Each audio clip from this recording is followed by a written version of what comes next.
ඔන්න අද ඉතින් ගියා බස් එකක් වගේ දිග බෝට්ටුවක. මේක තමයි බස් එකක් වගේ 60 දෙනෙකුට මේක කිය හැකි දිග බෝට්ටුවක්. මේකෙන් තම අපි වැඩට යන්නේ එන්නේ ඒව කරන්නේ.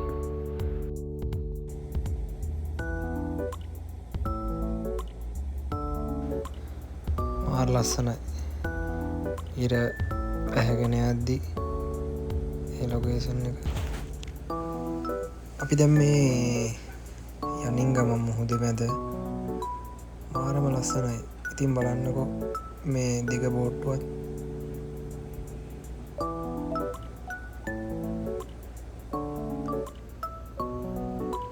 ඉරත් එක්ක මාරම විව් එකක් තියෙන. මං ඔය පිටිපස්සම යන්නේ.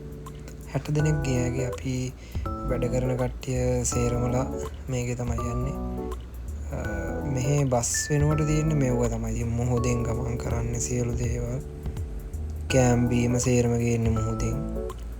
අයිලන්ඩ් වල නවත්ත යනවා. කියන්නේ බස් වගේ බස් හෝල්ඩ් වල වගේ තමයි. ඒකෙන් මේකට මේකෙන් ඒකට එහෙම තමයි යන්නේ. ඔය තියෙන්නේ මේ වතුර පාර යද්දි පිටිපස්සේ වතුර ගහනවා. පිටිපස්සෙන් තමයි දුම දාන්නේ. වතුරට විදුණාට පස්සේ වතුරම කැළඹෙනවා.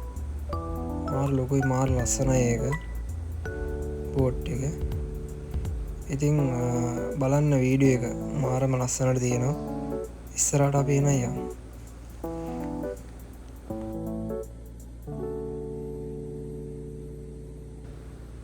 මම වටේම වීඩියෝ කරා.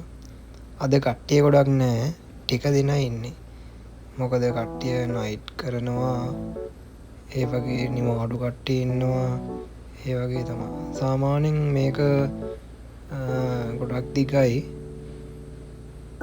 ඉඩ පහසුකම් තියෙනවා. ඔය වතුර දෙපැත්තෙන් ගහනවා. මාරම ලස්සනට තියෙනවා.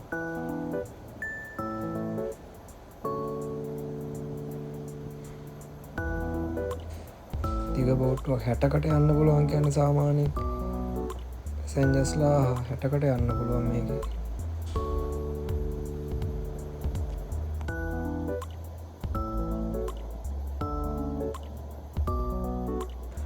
ඔය බෝට් එකේ සයිඩ් එකෙන් අරගෙන වීඩියෝ කරේ මම.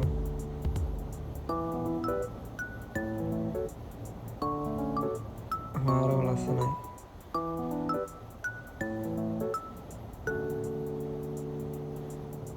මේ යන්නේ ඉතින් මෝල්ඩිව්ස් වලටම එන්න ඕනේ. මාර ලස්සන ලොකේෂන් තියෙනවා.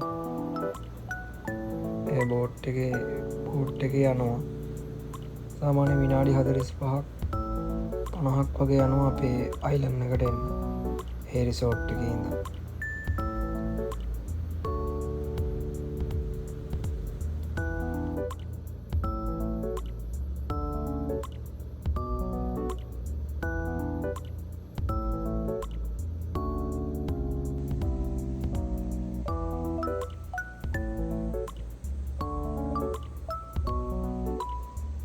ඔන්න පොඩි මගේ වීඩියෝ එකකුත් දැම්මා.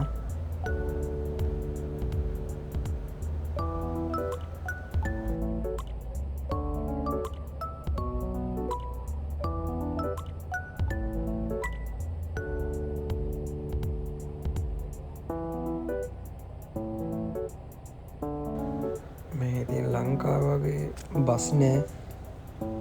බෝට් වල තමයි සේරම ගමන් කරන්න තියෙන්නේ.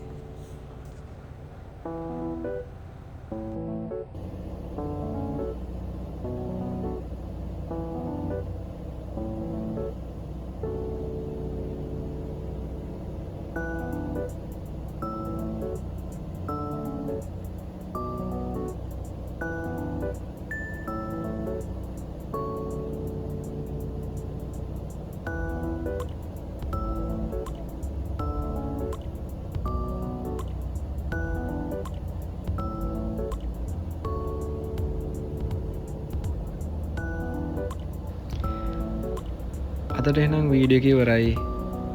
මම ගිහිල්ලා එන්නම්. ජය වේවා. සබ්ස්ක්‍රයිබ් කරන්න.